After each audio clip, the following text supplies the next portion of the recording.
सफलता से आग लगा दो कि जलने वाले तुम्हारी सफलता की आँच से जलकर ही राख हो जाए।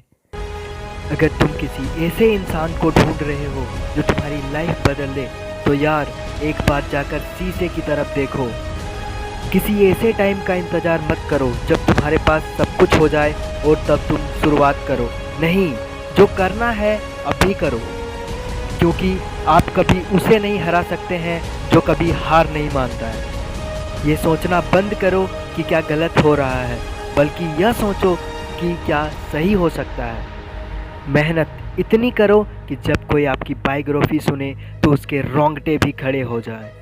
तभी आप सब ने जो कुछ भी अपनी लाइफ में सोचा है वो आप पा सकेंगे। Because nothing is impossible.